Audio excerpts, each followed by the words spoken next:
First Unitarian. So perhaps like many of you and like many commentators at the time, I was struck last summer by the woman in Central Park in New York City who was asked by a black man who was there bird watching to put her dog on a leash, which leash she was holding in her hand. And in response, after refusing to put her dog on a leash, and after a few words, she said, "I'm going to call the police and tell them I'm being threatened by a black man." And she did. She called the police. She told them twice she was being threatened by an African-American man, and when she didn't get the response she was apparently hoping for, she said it a third time, this time pretending to be in great distress. "I'm being threatened by a man in the ramble. Please send the cops immediately."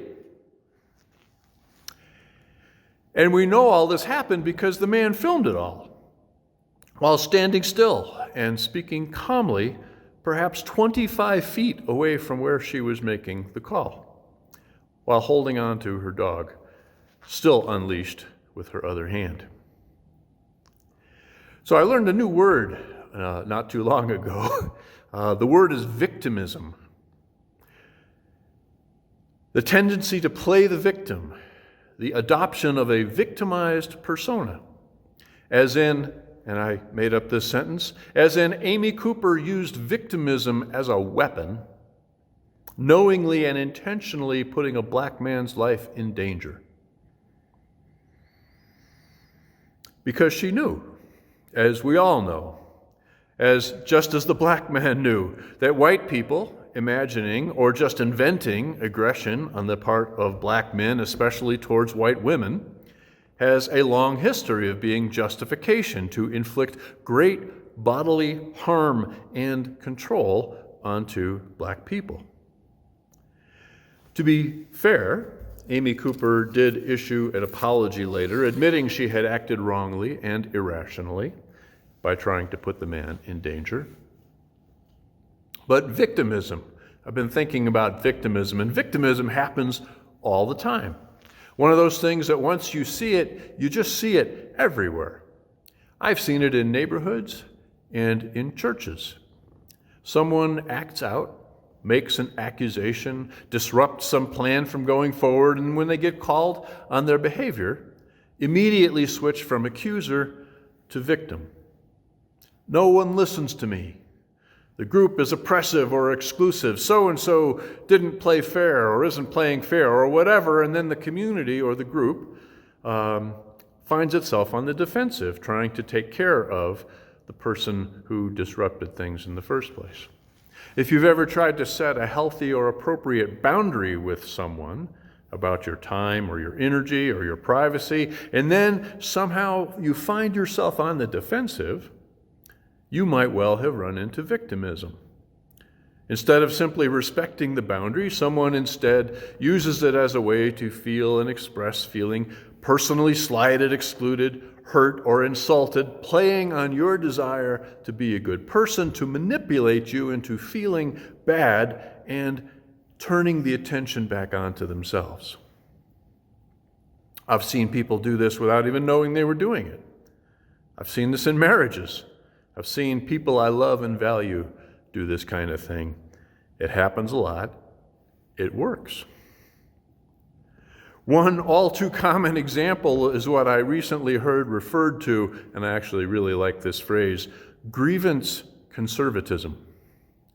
Grievance conservatism is when conservatives complain about being under attack or being excluded or being canceled or otherwise oppressed when someone disagrees with them, or chooses to not have them speak at a college or event, or calls them out on something dishonest or misleading that they've said.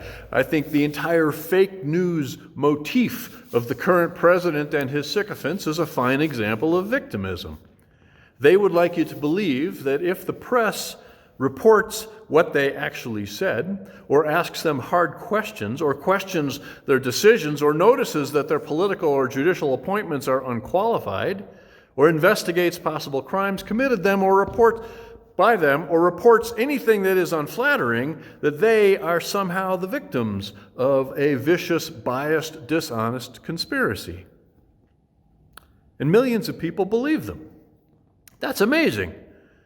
That's testimony, I think, to the effectiveness of the strategy. A more subtle variant of victimism, I believe, is to be found in the modern prosperity gospel and New Age theology. About 11 years ago, mostly out of curiosity, I took the introductory class at a large church of religious science. This is a significant commitment at this particular church. 10 weeks of class with homework at a cost of about $200. There were something like 150 people in my class. They make the membership class at First Unitarian look like nothing whatsoever. The lead pastor taught the first few sessions, and about the third or fourth week, he was talking about the power of thought and the power of belief, and how he believed that everything in our lives, everything, was there because we had brought it there. Everything that had ever happened to us, we had allowed or attracted through our own actions or inactions, even things that might be seen to be outside of our control, again, in some cosmic transcendent way. He was saying we somehow needed that experience or subconsciously invited it into our lives. Now, about the time he was saying that, I was frowning pretty hard. I was thinking about all the people I had helped memorialize, people who had passed from cancer or strokes or some other painful illness, some of them children. I was thinking about how my wife and my 3 sisters and just about every woman I've ever been involved with has been sexually assaulted or raped. I was thinking about the hundreds of emotionally disturbed teenagers I used to work with, some of whom had real mental illnesses, but most of whom had just been traumatized by abuse or neglect, abandonment, or drugs. So I raised my hand and I challenged him in that class. I said, did he really mean to say that victims of rape and murder and assault somehow had a hand in bringing those events into their lives? And I gotta say, he was pretty slick. He deflected and minimized, tried to make it sound as if there were greater, mysterious, divine forces at work in the universe, but I wasn't letting him off that easy. I said something like, you mean to tell me that hundreds of thousands of children who are starving to death right at this moment in slums and refugee camps across the world somehow brought that condition into their lives in some kind of cosmic, karmic way? And while he tried to place it in the context of transcendent souls who would return in some other form or situation, and so nothing was permanent, the basic answer was yes, even if we don't understand it, we are responsible for everything in our lives. And at the time I thought, well, that's just bullpucky. But since then, I've come to see it as more than just bullpucky. I've come to see it as a dangerous, maybe even an evil theological setup. Worse than original sin, actually, which was in fact given to you from beyond your control, and for which you can at least be forgiven. But this was the ultimate victim blaming. Every possible bad thing that could ever happen to you was your own fault, and you couldn't even blame God. So I finished the class, all 10 sessions, and I'm glad I did, because it made it easier to see and recognize the victim blaming that is so baked into the fabric of so many of our own social structures in this country. The way our country treats poverty and immigrants, the way it whitewashes slavery and redlining and mass incarceration while denying reparations, the way law enforcement and even many churches treat women who have been sexually assaulted, stalked, or harassed by putting the fault onto the actual victim, even symbolically or subconsciously, victim blaming is a form of victimism, as if society or the public is somehow the victim of all the people who dare to live in poverty, or have the audacity to complain about systemic racism, or demand to be treated humanely, or any other number of attempts to ask for justice or acknowledgement. So I was imagining, how would I have a conversation with a victimist such as I've been describing? Maybe the president, or one of the fake news,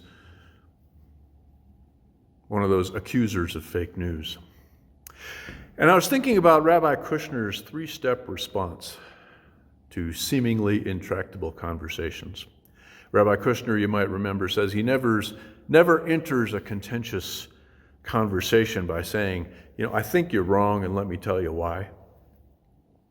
He says that never gets anywhere. Instead, he follows a simple formula that I've spoken of many times from this pulpit. He starts with, this is where I'm coming from, and this is where it leads me, and this is why I find it satisfying.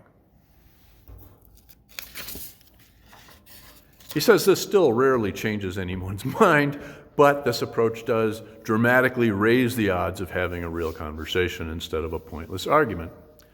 So, regarding victimism, here's where I'm coming from. There are real victims in this world. People who have personally experienced cruelty, crime, poverty, assault, prejudice, exclusion, and so on through absolutely no fault of their own. In a cosmic, theological, or evolutionary sense, it seems clear to me that a lot of random stuff happens in this world.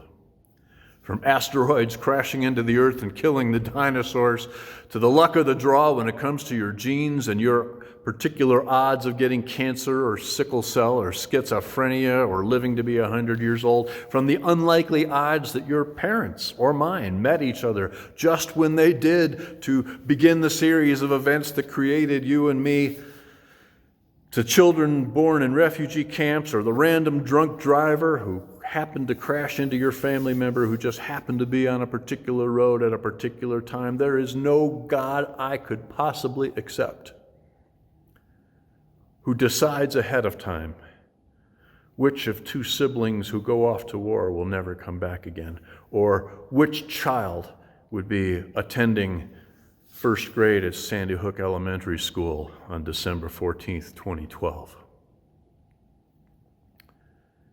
None of us have complete self-determination over our lives. Stuff happens. And many of us, maybe most of us, do have a great deal of self-determination over our lives. Where that leads me is that I believe we have a responsibility to use our lives wisely and compassionately, and if possible, use our agency to alleviate the unnecessary suffering and victimhood of others. I find this satisfying because I believe we are all in this life together. Human and non-human life, together with sunlight and with water systems and with breathable air and forests and plankton in the sea. Whenever we make life better for some small corner of the world, we make it a little better for all the world. And in turn, that makes it better again for us.